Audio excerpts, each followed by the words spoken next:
Hello, welcome to a special edition of Sitrep dedicated to explaining the new master plan for the UK's defence. The Strategic Defence Review has a vision of a high-tech transformation of the armed forces with a central aim of making them ready for warfighting in an increasingly dangerous world. To explain the how, the what and the why, we've gone straight to the source. General Sir Richard Barrons is here. He was the lead military author of the review and is former Commander Joint Forces Command. General, welcome. It's great to see you. Thank you very much. Also with us is former Royal Navy Commander, defence commentator and a good friend of Sitrep. Of course, it's Tom Sharpe. Tom, welcome.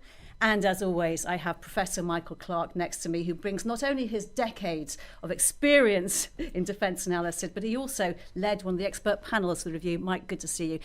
First of all, a question to all of you. Mike and Richard, you must be quite relieved the Defence Review is finally out.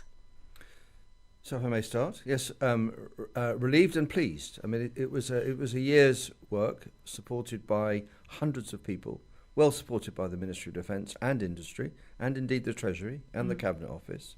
But it's great to see the document, as it were, out on the streets. Yeah, and when the Labour government took power, a number of us thought, look, you could do this review very quickly because we all know what the situation is out there and we really know what needs to be done. You could do a quick review and not spend too long over it. But in fact, the fact is it's taken a while. But it's the granularity in this review. I mean, I've never seen granularity quite like this, directed to a clear strategic purpose, which is different to any of the strategic purposes we've had since the 1990 Options for Change review. So from that point of view, it's taken time, but it's really been worth it, I think. It's quite different, doesn't it? And Tom, it must have been great for you to actually have the opportunity to see what eventually is in it. It was, and there was, looking in, there was an awful lot of speculation as to when it was going to be announced. A lot of guessing games, like sort of playing guess who the next Chief of Defence Staff is going to be. Yeah. And that was fine as a commentator, but I do some work as a consultant with various SMEs, and of course for them it's much more important than that. The words in this report really matter. So I was trying to advise them, and they were very keen on the on its arrival, and I'm glad that it's now out there. Well, we've got plenty to talk about in the next hour or so, and our panel are here to answer your questions as well, of course. So if you are watching live online, just write those questions in the comments and we'll do our best to answer them a little later on. But let's start with some explanations, shall we? General Sir Richard Barrons, how does your review actually change the job of the armed forces? So I suppose at a very high level, it doesn't change the job of the armed forces, which is to keep the country safe, and that's been true for hundreds of years. But what it does do is very profoundly change how we think about what the armed forces must do and keep them good at it.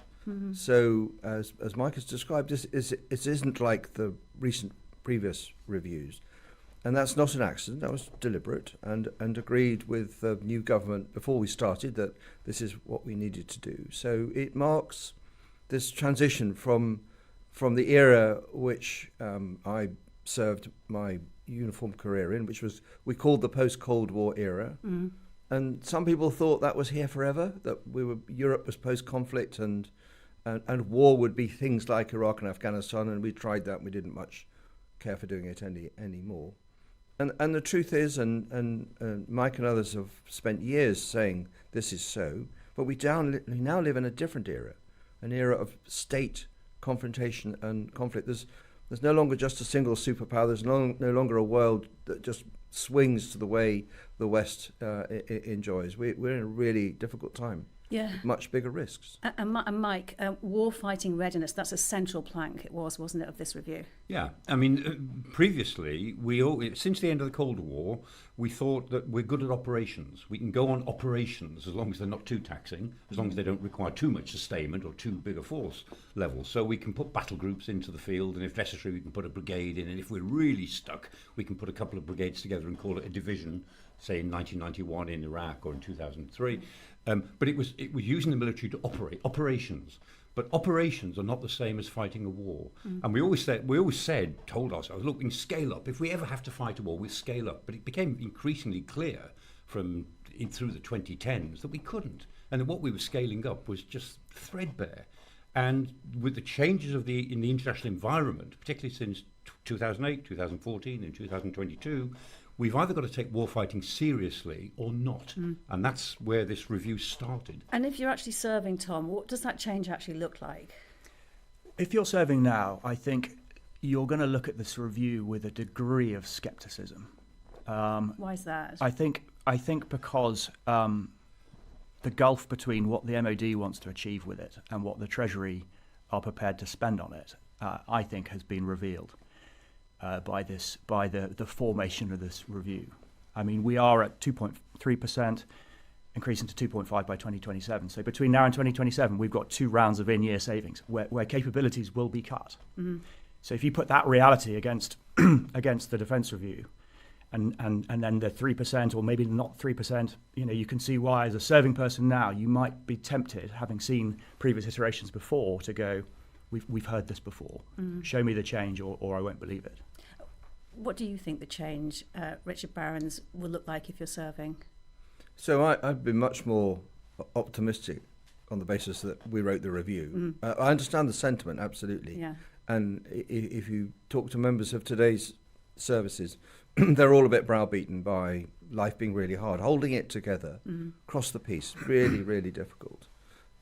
My view, on the other hand, is there's actually never been a better time to join the armed forces, because we live in a world that is much more threatening. So the purpose of the armed forces is really clear. Clear vision. Yes, we're no longer talking about armed forces that will do discretionary, limited interventions in Iraq or Afghanistan, that kind of thing. Yeah. We're talking about armed forces that, with their partners in NATO, are about protecting genuinely our security and prosperity and values and interests in a world where the risks are really, really steep. And more than that, we're going to do it in a 21st century way. So the modernization and indeed transformation of how you operate what we call an integrated force, of which obviously navies, armies and air forces are a really big part, is profound. And I've used the expression, this is the most profound change for 150 years in the way we think about how you make the armed forces and you operate them. The problem is it's expensive and it will take time. And as Tom described, the fact is not much will happen for 2 years, but in the MOD, they will be beavering away working out what the plan is, and that's going to take some time. When Richard says for 150 years, everyone's working out 150 years back from now, 1870. Yeah. So you're talking about Cardwell's army reforms, presumably, and the military we had in the Crimean War, which didn't perform very well. Yeah. And the beginning of the modern military from the 1870s. Yeah. So if we're going to dissolve into a spotter-level discussion here, Mike, I'm benchmarking against the Franco-Prussian War and Cardwell and that time. Okay, Jolly good. Thank you for that. Thanks for settling that. Just a bit more, though, if you would, about this transformation, the sense of shifting from joint to integrated operating. What does that mean exactly? So Mike will be better at answering this because he's actually the historian. But the fact is, if you think about what we call jointery, and you look at the origins of, we once had a navy and an army, and they were completely independent of each other and generally didn't get along. And then a bit later came the Air Force. And for the last 100 years, jointery has been how essentially a navy, an army and air force collaborate. And an element of that has always been based on those three services being very independently minded and choosing how they collaborate. And the Second World War established that doesn't always work well, and it's better to do this in a top-down fashion. This review marks the end of a journey, I think, started in 1959 with the creation of the Chief of Defence Staff, where in an integrated force, it's done by top-down design, and the services are given their part to play in this, and then they do that to the best of their abilities under the command of the CDS. And this review, accompanied by defence reform, puts the service chiefs under the command of the Chief of Defence Staff. That's never been the case before, so it's much less of a come-as-you-are party, if you like. And then that whole organisation sits, as it must, on a common digital foundation. Otherwise, it won't work at the speed that it needs to. So integrated is not jointery in a slightly smarter suit. It is a conceptual approach that drives defence from a top-down, integrated perspective. Think of US Marine Corps.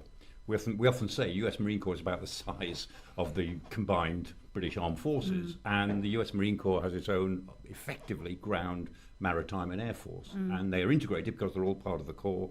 And we're not trying to imitate the US Marine Corps, but if you're thinking about what does an integrated force look like in 3 domains, that's kind of the starting point.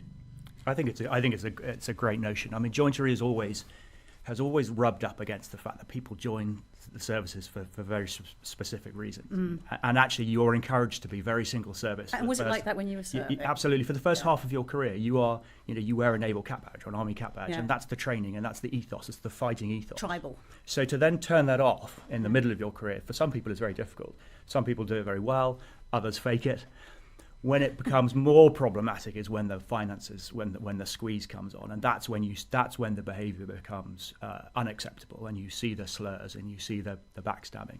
If this model takes us away from that, and if the new strategic headquarters model takes us away from that, then that will be a good thing. Yeah, I mean, Tom's really right. He said when the squeeze comes on, because I've argued about this before, when the squeeze is on financially, forces retreat into what they think, what is our basic purpose? The basic purpose of the Navy is to get out on the oceans. The basic purpose of the Army is to protect Northern Europe. The basic purpose of the Air Force is strategic bombing or strategic effect. And they fall back into what they say are what fundamentally must we do because we can't afford to do very much. And that actually takes them further away from each other instead of towards each other. Agreed. Generals, go on, sorry, you want to say? Well, no, I mean, when nothing on the spreadsheet is safe from the scalpel, you do start looking at the items at the very top, as Michael just said, and defending those things, and it does make the whole conversation quite clunky and binary at that point. Can you just tell us a little bit more now about this 20-40 principle that's in the review? So the Army, and it calls it Project Asgard, under the Chief of General Staff, has a model based on what it calls Recce Strike. And essentially it's how you reconceive in the digital age the capability that an army needs to have. And in very big handfuls, that might be 20% of your effort is on crewed platforms. So that might be an attack helicopter or a tank. And then about 40% of your capability will be attritable capability, and those are generally the more expensive drones which can fly or move on the land, and they're expensive and they collaborate, but you mostly want them to come back. And then 40% of your effort would be consumable, so that's bombs, missiles, bullets, and drones, and tweets if necessary. But what this really tilts at across the integrated force is that the Army, Navy and Air Force will evolve as rapidly as technology allows and money affords, from our standing idea that they consist of platforms manned by people, ships, tanks, aircraft, into a mixture that will change all the time, over time, with technology, of crewed platforms, uncrewed platforms, so they're operated remotely by somebody, but increasingly autonomous platforms that within the capacity of the technology are conforming to a system, so swarming perhaps, under control of a human-led system, but with no human anywhere near them. And you can see that in the major service programs as the way forward. It's profoundly important in restoring operational effectiveness at a sustainable price and creating an edge. Yeah, Rob Fry has written interestingly about this some time ago, and I know you've talked to Rob Fry a lot about it. But he said, future battlefields might seem surprisingly empty for quite long periods because it's all going on in cyberspace and in the rear areas, and then quite late on in the process, suddenly people will occupy the space. I think that's one very, very plausible model, and you can see elements of that in Ukraine now. Yeah. Tom, just to get an idea of how that would function, I mean, this is applicable to the Army, isn't it? But is it other services as well? No, so crewed, uncrewed, autonomous is across the piece, and actually the easiest environments to make rapid progress there are in the air and at sea. So how would it work for the Navy? How's it looking? We have some really tough decisions to make on this one, because navies by design spend most of their time not fighting. They spend their time setting the conditions to not fight. In fact, 99% of it. And that, by and large, involves people in a ship with a flag at the back. And so you can, if you go straight to the warfighting sort of continuum, at the end of the continuum, and there are hypersonic missiles in the air, and you look at a ship and go, well, that's not the solution. But And perhaps it isn't. Sometimes it is, sometimes it isn't. But for the rest of the time, it is. So the Navy has a balancing act, and this is where we're going to, I think, see sort of lower end platforms that are crewed. They will remain crewed, so you can do soft power around the world and humanitarian disaster relief and all that stuff. And then at the higher end, at the really sort of punchy end, increasing autonomy. General Richard Barrons, some people may be coming away thinking that people are less important when you take into account the kind of things we've been talking about. What would you say to that? Oh, so it's complete rubbish. I mean, it's simply an unrealistic contention. So people are going to be really important to this. If you want to talk about an autonomous platform or set of platforms, then they need a human at the heart of it, making it all work. You've got to hang it off something. Mm-hmm. But those people need to be able to do that. So the first thing is, in this world, nothing changes the requirement for people to fight, to be warriors. We are talking about reasserting credible deterrence based on the ability to fight. So the first thing is people are going to have to be fighters across the piece. And everybody's on the battlefield. Army, Navy, Air Force, Marines, everybody. The second thing is, if we're going to have this evolution of crewed, uncrewed, autonomous, then we're going to need really skilled people to operate it, and connected to them, we're going to need civilians, civil servants and industry, who can make sure that technology is constantly changing. There are many lessons in Ukraine. Okay, shall we wade through service by service now, and we'll start with the Army. I'll set you off, Richard. You start it off. Numbers of people going to grow slightly, regulars and reserves, but over time. So one of the ambitions of the review is to stop people obsessing about the numbers of regular people in the Army, indeed in the services, because the Army's always been a mixture of regular and reserve, and there's a lot of emphasis in the review on rekindling the strategic reserve, former regulars and the TA. But when we talk about the size of the Army, if we talk about crewed, uncrewed, autonomous, then its effectiveness is partly about that mix, and it's a lot about that mix. So please, could we change the metric? And how would you reshape the Army? How does this review do that? So we've already talked about it. Project Asgard, 2040-40, the Recce Strike approach, the answering the NATO ask. So the Army will be essentially built around the Strategic Reserve Corps of a Corps headquarters, its enablers, and two divisions, conforming to the pattern of an integrated force. So we're going to see an Army that is going to fight as you need to in the 21st century, and it will need at least that number of regular people. I and many others, we would like to see some more, but it's going to need healthy reserves of various types to do its job. So it's a different conception. That's one of the reasons it's so exciting to be in the Army today, because you're going to break the mold. We've been asking for you to send your comments in, and you can do in the comments section where you're watching us live. And I've got a question in for you, Mike. It's from Martin Clarke, who's a retired lieutenant colonel, and he says the Ukraine conflict has taught us the mass has a place on the model battlefield alongside precision. So why is there very little in the SDR to bring the strength of the Army up to where it needs to be, around 110k? Sorry, it's the numbers again, but it did come from our audience. Mike, I'll let you answer But I think the assumption is that the numbers in the Army will vary, and with the regular reserve mix, if we get that right, the trick will be to prepare, as it were, a battle space until you're in a position, as Sun Tzu would say, when you're ready to move. And then mass does matter, but mass doesn't matter all the time. It matters critically at certain moments, and the trick is to bring that mass to bear. The danger is if you bring that mass to bear too early, then you lose it because it'll be targeted. And so that the forces have got to be able to, as it were, hide in the environment and then come together really quickly. So the whole concept of mass is going to take on a different conception. And I know that commanders worry about this because some of the things they were taught for generations about concentration, mass, the critical elements of the enemy, where to engage, and so on. Those have all got to be rethought in terms of the modern battlefield. Another question that's come in is from Robert Judd, who's currently serving with heavy armour, and he says we've seen that armour, while they have had their challenges on the modern battlefield, still have a place there. Does SDR 25 have a plan to increase the number of Challenger 3 vehicles to match or come near the level of existing Challenger 2s?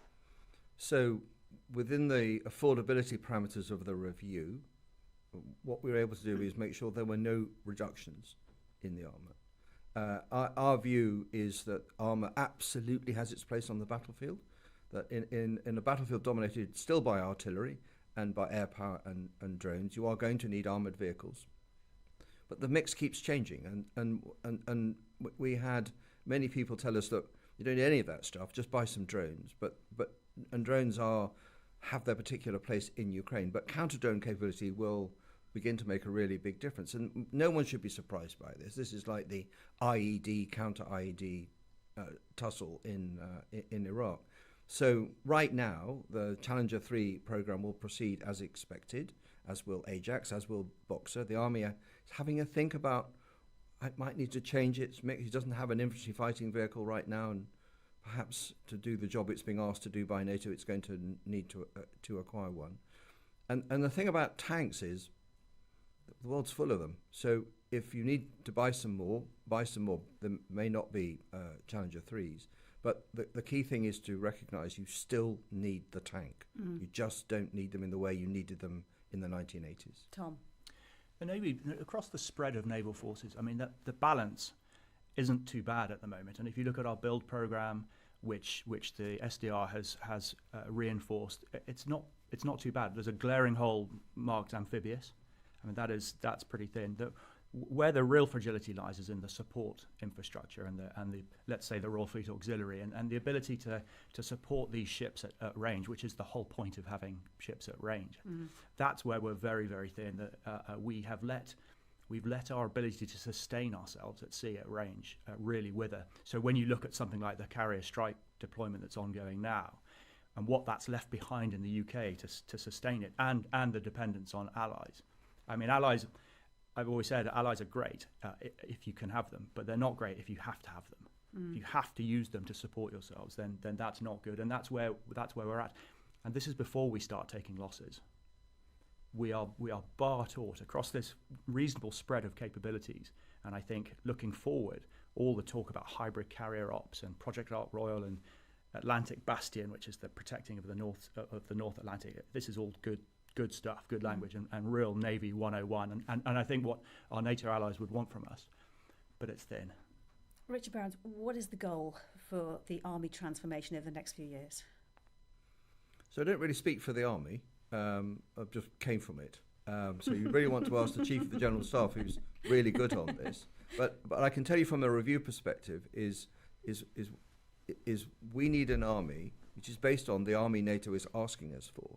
And the absolutely key point for that is NATO is asking us to provide a strategic reserve corps, one of only two, so the UK and France. It recognises that the UK is not being asked to make a standing commitment to the territorial defence of NATO landmass by stationing troops permanently in one place in NATO, like we did during the Cold War, and I spent nearly 10 years focused on that. What SACO has asked for is a reserve corps based on a corps headquarters and two UK divisions and others were likely to join, which can then be deployed from home, from the UK, to wherever the point of greatest need is, either ideally to bolster deterrence at a time of crisis when we know where the problem is, or to respond to something terrible having happened, which would be typically a Russian incursion somewhere. And to do that corps cannot look like, for example, a Polish or a German armoured corps. It's going to perform a different function, and the Army's working out how to do that. It's got some really progressive and exciting ideas, 20-40-40 being the heart of it. It will have to find a balance between heavy capability, which it will need if it's going to be required to hold and take ground, and more operationally agile, more mobile equipment like the Boxer vehicle provides them with. So it's got a bit more flexibility. The answer to that needs to be established partly through experimentation that has not yet occurred. But the Strategic Reserve Corps is the future of the Army.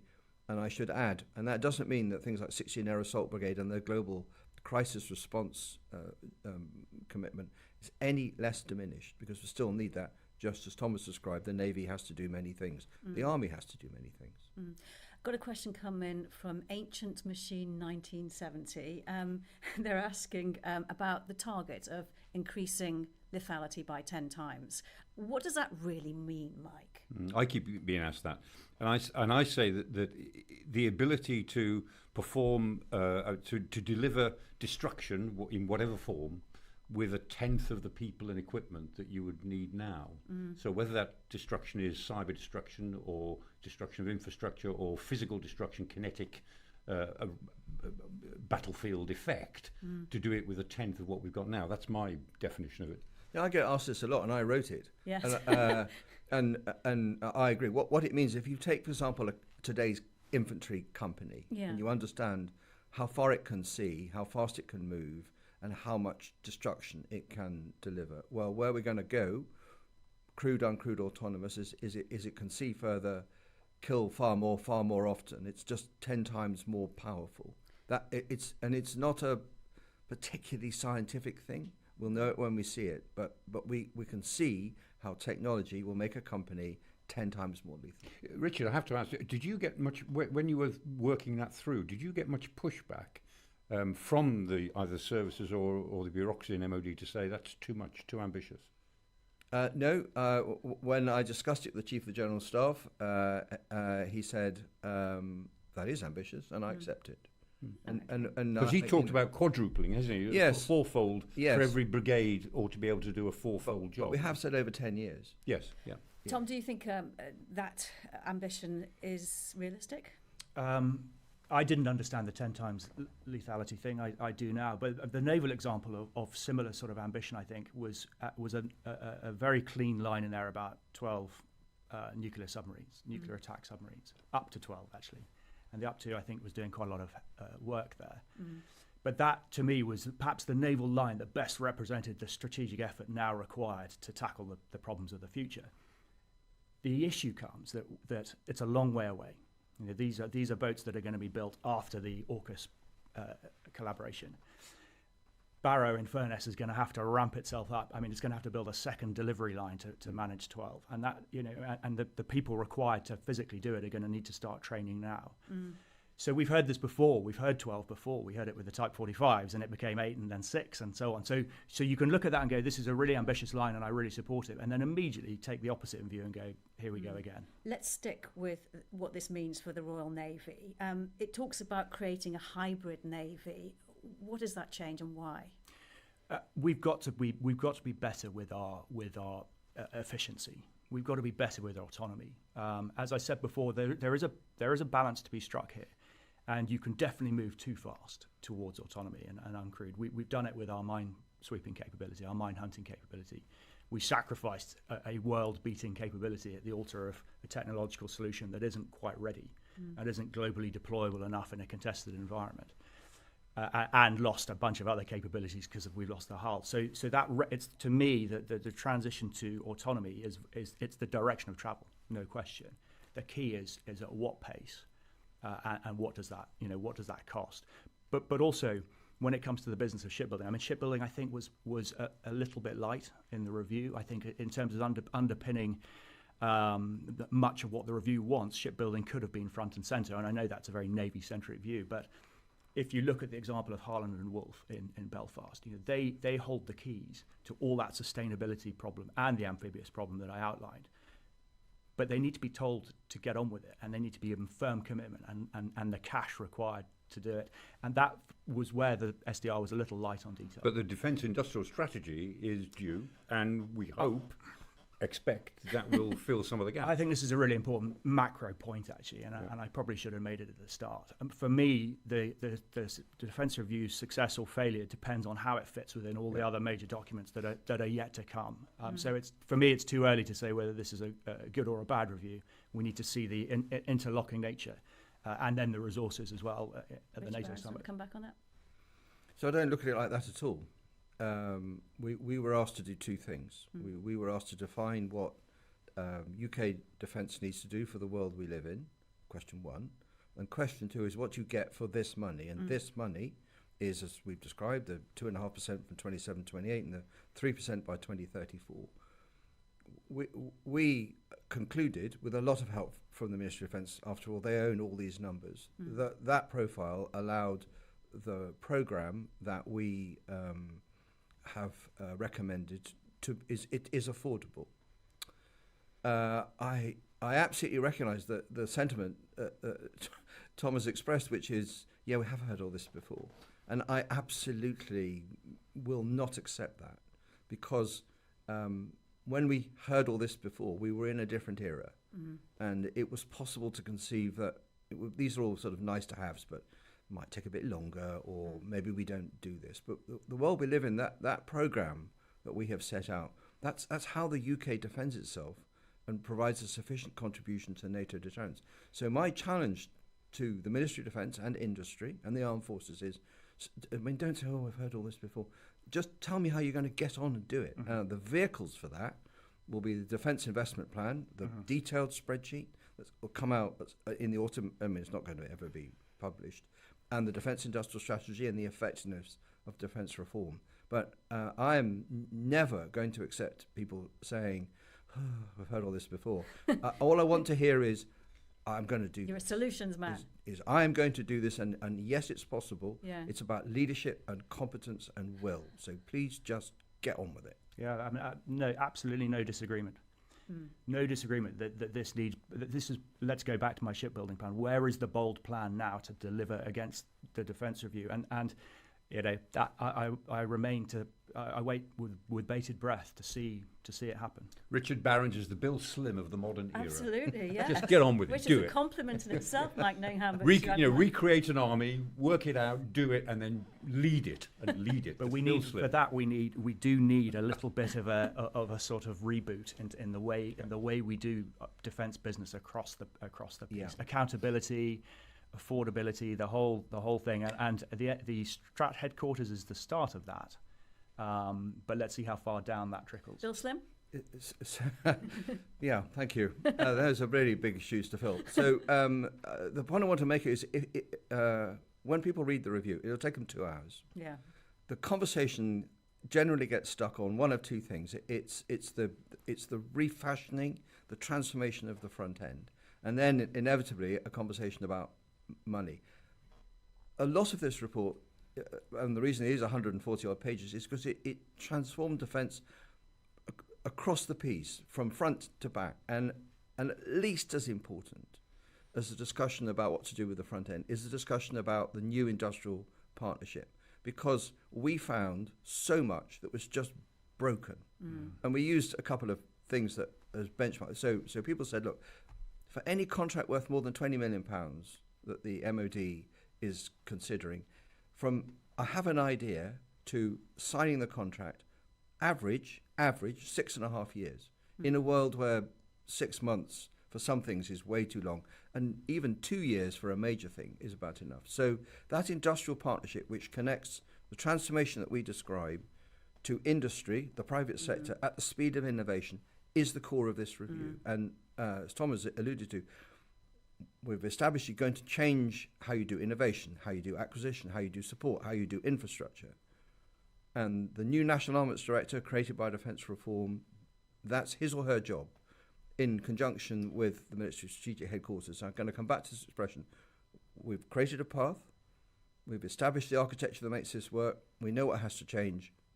Please just do it now.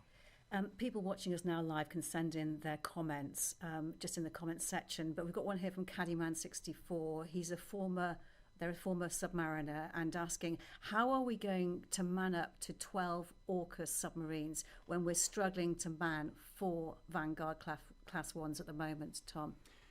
The one thing we've got on our side there is the length of time it's going to take to get to the AUKUS submarines. Yeah. So the recruiting thing is a huge issue. It's a global maritime issue, actually, where the world is 9% down on the maritime. The current generation don't want to go to sea. So if we start with that as the benchmark, and then we've created a bunch of systems that make getting in actually very, very difficult as well. The click to new recruit conversion rate is appalling. That's being looked at now by a whole new regime. So, you know, we need to look root and branch at the way we recruit and retain people.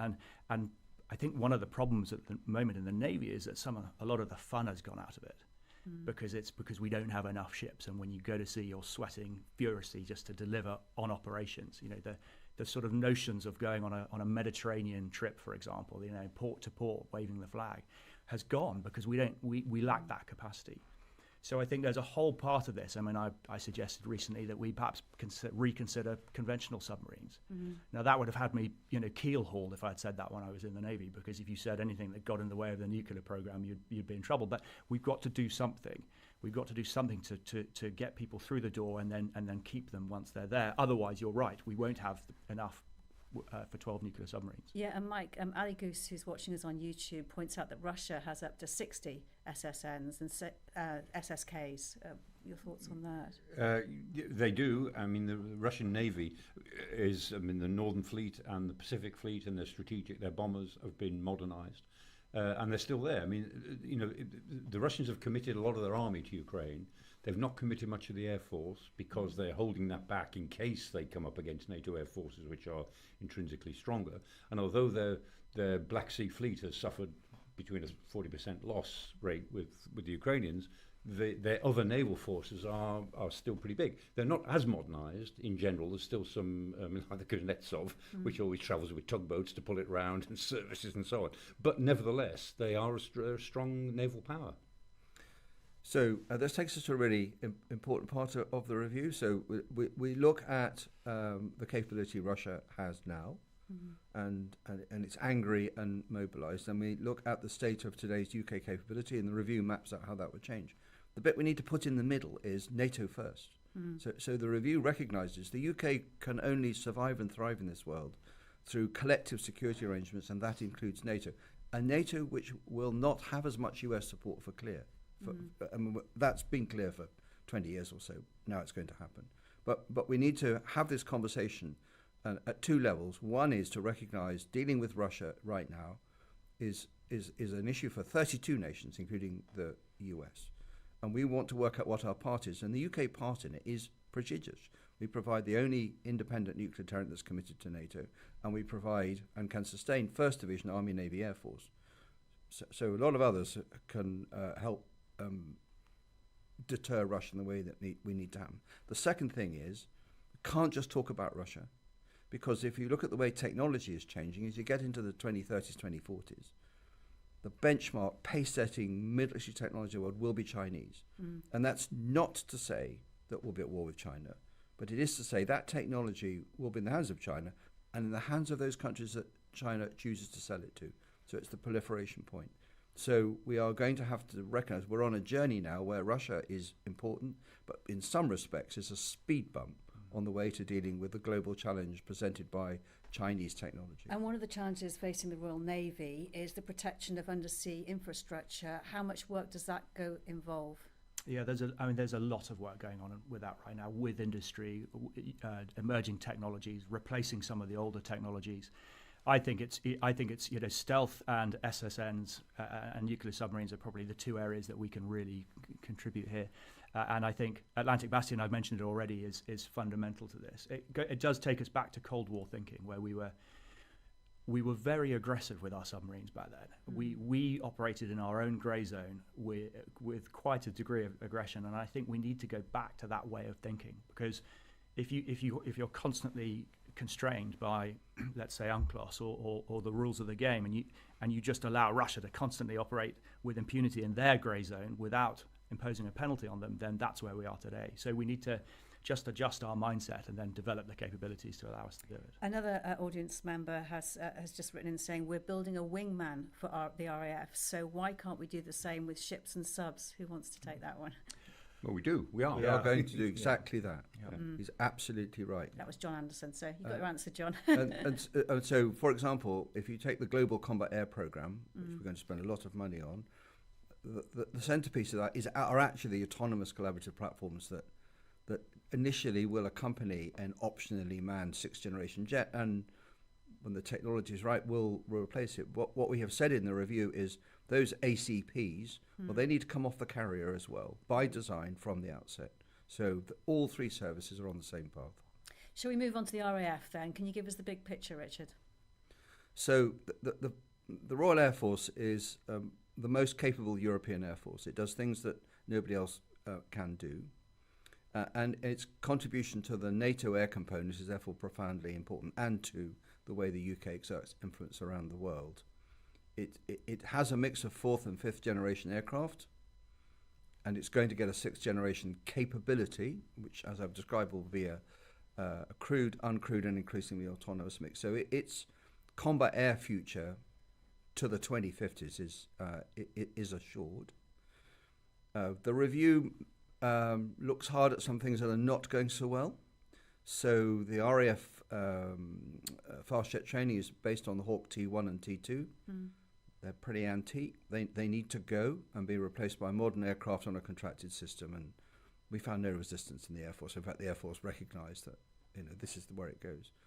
And then a difficult conversation about things like air transport, where we have aircraft no other nations have, a mixture of A400Ms and C-17s.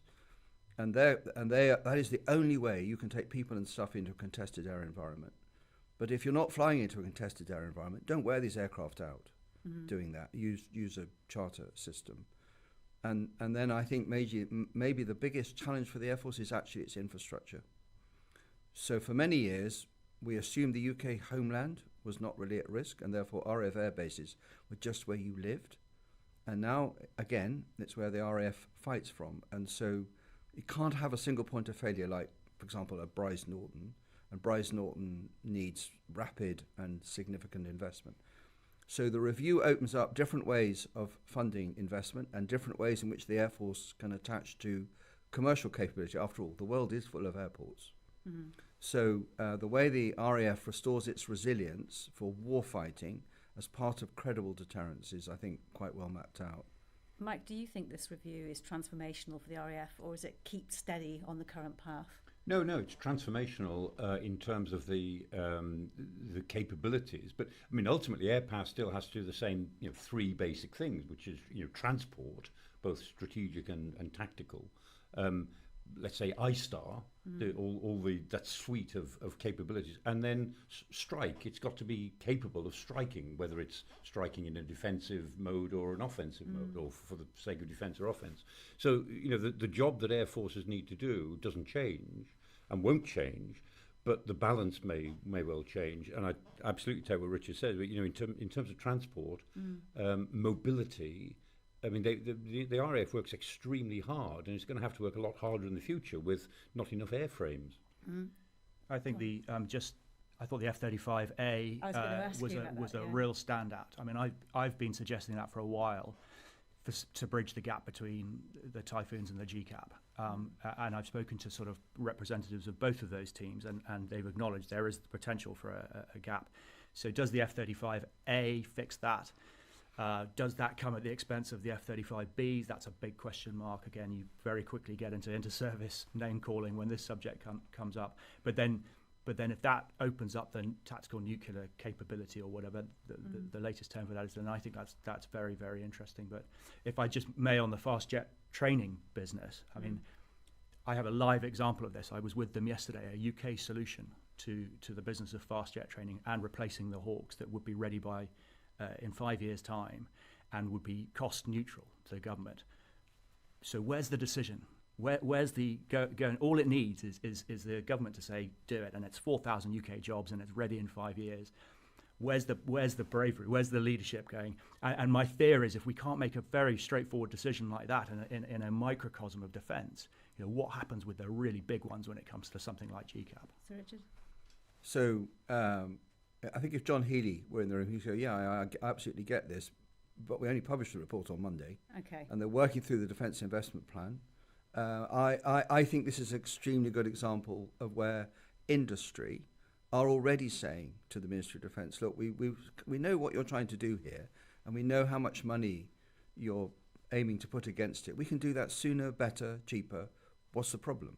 And the answer is, well, there isn't really a problem, but you've got to set up that conversation. That's the new leadership and the new National Armaments Director. I think with this spirit of an energy that now exists, these decisions can be taken this year just get on with it. Richard, when do you imagine the National Armaments Director might be in place, the new person? So in my imagination, they were in place around Christmas. But it's been quite a protracted thing. My understanding, I have nothing to do with it. My understanding is an appointment, a selection is imminent, and depending on who that person is, I mean, if they already happen to be in a big busy job, it might take some months for them to turn up. Yeah. If they're not, then maybe that's quicker. But the fact is, Andy Start is the acting National Armaments Director. He's not hanging about. No. I mean, what we're talking about here is a triumvirate of three really powerful positions. Yeah. The Permanent Under-Secretary at the Ministry of Defence, the Chief of the Defence Staff will have a really new role, and the National Armaments Director. This triumvirate of people will be a real sort of top-down management arrangement that will push against a strategic objective. That's my understanding. You're absolutely right, but I think it's a quad, because you have to put the Director of the Nuclear Enterprise in there. Okay. Because there's so much hanging off those programs. While we're talking about the RAF, can I just ask one question that's got a lot of commentators quite excited, and this is the thought of tactical air-launched nuclear capability being considered. Is that something that was part of your discussion, or is that people 2 + 2 = 5? No, it's something that is going to be discussed. So if the Ministry of Defence buys F-35A model, which we think is a good idea for all the reasons we just talked about, then the A model can be dual capable. It can do a conventional role, and it can also carry the American free-fall nuclear munition. And a number of NATO nations already do this. So it's going to be worth asking NATO, is this a good idea? And within the UK Armed Forces, some think it is a good idea, and others have reservations. And NATO may say, no, we've kind of got this covered. So to be discussed. The wider question for the UK and our allies is, well, there's clearly a gap between a strategic nuclear capability like the Trident missile, intercontinental ballistic missile, which takes you into strategic levels of destruction, and conventional forces. A great deal of alarm from what we've seen in Ukraine, where President Putin has talked about using tactical nuclear weapons. And in Russian doctrine, as is well known, that features as a mode of de-escalating a conflict when it gets to a critical moment. So there is going to be a conversation about closing the gap, and that you can close the gap in a number of ways. So the DCA, dual capable aircraft, is one route, and others will argue that you can close the gap by the rapid evolution of very long range, so longer range than the DCA aircraft, highly effective, self-protecting conventional missile, which could reach anywhere in your opponent's territory, and that would be a really effective deterrent. This is an interesting discussion, not yet resolved. Okay, just got a question here from Tim Durbridge on YouTube, watching us on YouTube, and he says, I was wondering, what is the plan in the review to improve the short and long-range air defence? Are they going to go with a UK-built design, a US design, or something like the Israeli Arrow? So we're probably talking about the need to improve the integrated air and missile defence of the United Kingdom as part of NATO. So one comforting thought is that between us and Russia, if you look east, there's a lot of NATO, and they have air defence systems. It makes no sense for the UK not to be integrated into the NATO fight for its airspace. On the other hand, if you look west, there's a lot of sea, which a Russian submarine that can fire missiles, the UK is perfectly capable of operating in. So in the review, of course, we looked at, based on what you see in the world, the imperative of integrated air and missile defence. And two things are really clear. One is we already do a little bit of that, the Type 45 destroyer and the ability of the RAF's F-35s to penetrate deeply into, say, Russia with cruise missiles. But there is no UK Iron Dome, nothing like it. If you want to do that, well, first of all, it'll be part of a NATO system. And secondly, it's going to cost you a lot more money than is currently available, a lot more money. So the review puts about £1 billion into improving command and control, buying more weapons, buying more tanking capability, improving what we have. And if you want to do better than that, find more money. I've got another question from the audience. Do you believe that in the future drone technology will become more autonomous as its lethality improves, Mike? Yes, autonomous in the sense that we're on the verge of the revolution between the use of drones and AI to make them extremely effective, used in sufficient numbers with sufficient different sorts. There still has to be a person, of course, in the loop. There's still human involvement in human moral and command responsibilities. Somebody has to say, this area is a free fire zone for the next 12 hours, or whatever it might be. And drones will then make their own decision on what they do in a free fire zone. Well, you could imagine that. So yes, we're on the verge of a new iteration of we shouldn't really talk about military revolutions, but a new iteration of the era of drones, which 10 years ago we didn't really foresee.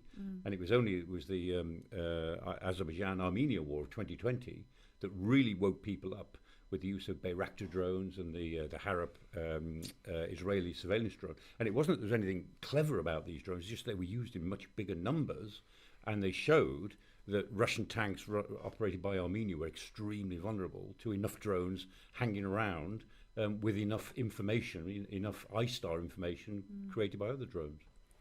Tom? At sea, defending against drones is really nothing new. There is no evolution in this at all. We've been operating 12 miles off Iran for decades now, who have had thousands of fast attack craft, a lot of which were uncrewed. And of course, distance is your ally at sea. So by the time you're a few hundred miles off the shore, the drone that's coming towards you starts to look like quite a slow rubbish missile that you can quite easily shoot down. So we have that advantage, and I think we need to be careful about the Ukrainian use of uncrewed surface vessels in the Black Sea, because it's quite a unique example. It's a small area, and the Russians have had a lot of the basics missing in terms of defending against them. So I don't see where we do need to iterate much faster in the Royal Navy is our offensive use of drones and the ability to deploy them from our new ships. That's an area that needs to accelerate very, very fast now. But in terms of defending against them, pretty much business as usual. A question here from Code8, who's watching us on YouTube. Recruitment and retention is beyond appalling. We are having burnout and a massive exodus of fully trained staff to higher and less well-paid jobs. How can we fix this? So all of that is absolutely true. The services right now are getting smaller every month. And if you don't fix it, then there'll be nobody to go to war with and do the deterrent. So it's clearly a record. So how do you fix that? Well, the first thing is going to take time and it'll take some money. The things I believe help are, first of all, this clear understanding of the unimpeachable value of the armed forces to this country, the purpose of them, the role they must fulfil, as set out in the review, I think is really clear. So people should be in no doubt that they are valued. And secondly, in the transformation that we set out, in order to deter effectively, they're going to have to be equipped, trained and supported. And quite a lot of the retention challenges now are the fact that people aren't doing the training that they expect to do, or their equipment is falling to pieces or not supported. So you can't hold on to good people if they don't feel that they're a source to do the job. So fix that. And then there are some basic questions about housing. Not all military housing is falling to pieces, but too much of it is. And you saw the government putting a lot of money this year and on into fixing the worst housing. It's still going to take a way to go. And then I think there are other aspects in the review which are about changing the roles that people have. So there are, frankly, too many people in uniform doing administrative jobs which are a long way disconnected from the business of fighting. And in some cases, the technology they're using is massively out of date compared to the telephone that they bring to work. So greater use of apps and technology, perhaps putting veterans into more back office roles in order to put people who can fight in the front.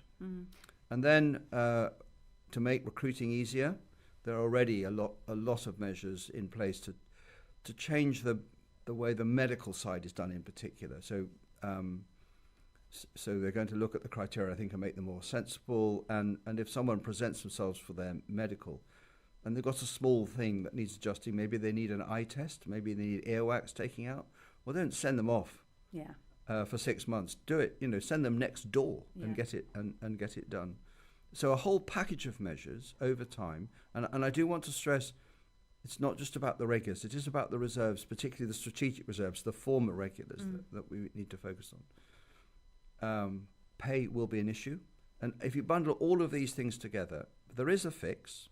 It's going to take time. It's not free or cheap, but I think I'm absolutely confident that the Defence Secretary knows that if he doesn't fix this, nothing else will work. Yeah. Tom, I was struck by something you said much earlier about people not wanting to go to sea anymore. How do you think that you fix the recruitment and the retention?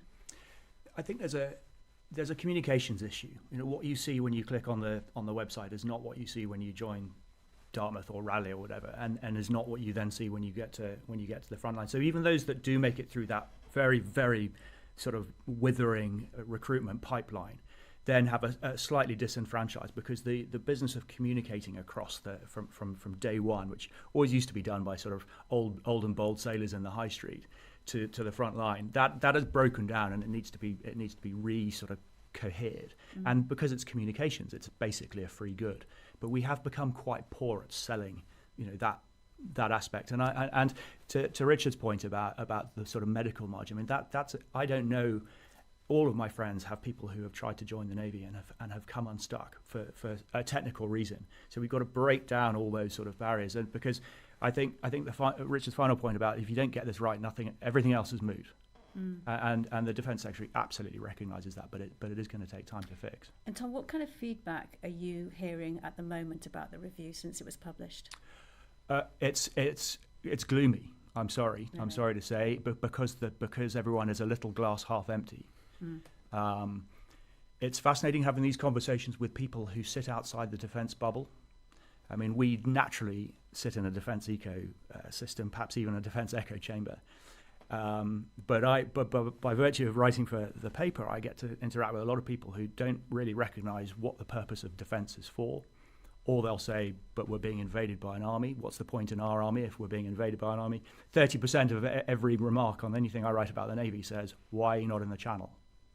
So there's an understanding deficit here, which we have to resolve, because that will lead to more votes and more money, and I think will probably help with the whole business of recruiting and retain as well. Mike, how is it all going down with our allies and our enemies? With great interest, because I'm not sure about our enemies, but our allies are looking carefully at this. I mean, United States, France, Germany were intrinsically part of the process of discussion from the very beginning, and United States is extremely interested in what we're doing now. But I think our European allies are looking at this as the model. I mean, can a power like Britain, with forces as small as Britain's, nevertheless, world-class forces, but at very low levels, can we transform ourselves into, in a way, jump half a generation technologically to find ourselves in the mid-30s with forces that will do us for the 40s and 50s? That actually is quite an experiment. And I sense from what I've been reading this last couple of weeks, but particularly this week, is that this is being looked at as a great European experiment. And Richard, what are your military and ex-military friends actually saying about your review? Do they like it? So my sample's a bit broader than that. So I would say greater interest in the City of London about the financial aspects. A very good but sceptical response from industry. They say this is where we know we need to go, but are we really going to go there? Amongst the upper echelons of the armed forces, they recognise they were part of the process. They aren't facing the sorts of cuts that normally see, and they see the opportunity that to be globally pace setting. I think at the lower echelons of the armed forces, the people at unit level, they want to see the proof of it, and life is really hard for them right now. Allies generally extremely encouraging. There are some for whom the crewed-uncrewed autonomous transformation is a step that they don't intuitively understand because they come from the platform era. They just can't hold the thing back any longer. And I'm going to come back to the position I have held throughout this, which is that this review recognises we're in a new world. It recognises transformation is not optional. It acknowledges it's hard and complex, and we've set that out. And we're starting from a poor place. but it's not optional, and it's not as if it can't be done. It's just people have got to do it. So do it. And you've done your bit. It's been really great speaking to you. I think we're going to be talking about all of this for months and years to come. So will you come back, all of you, maybe, and we'll digest it some more. It's been great. Thank you very much. And thanks to our audience as well for your contribution today. That is it for Sitrep for this time. And next Thursday, James Hurst will be in the hot seat next to our friend Mike here. And if you've got any questions, you can also get in touch with us. And in the meantime, we'll try and answer them in next week's programme. You can email us. The address is sitrep@bfbs.com. It's been a pleasure talking to you today. Thank you so much to our panel. From me, Kate Gerbeau. Bye-bye for now. In the forests of Estonia, British soldiers are digging in. This is NATO's front line, where training is intense and the threat real. It's the largest uncrewed submarine ever trialled by the Royal Navy. The technology that we're seeing brought into the Navy now is going to be absolutely world-changing. Once you've got your target, it will indicate that the target is acquired. You can then lock the target and fire. The F-35B is the UK's premier strike fighter, but the UK doesn't fully control it. This team are actually showcasing precision military parachuting. These are military skills that they are honing and showing the public of what they're capable of.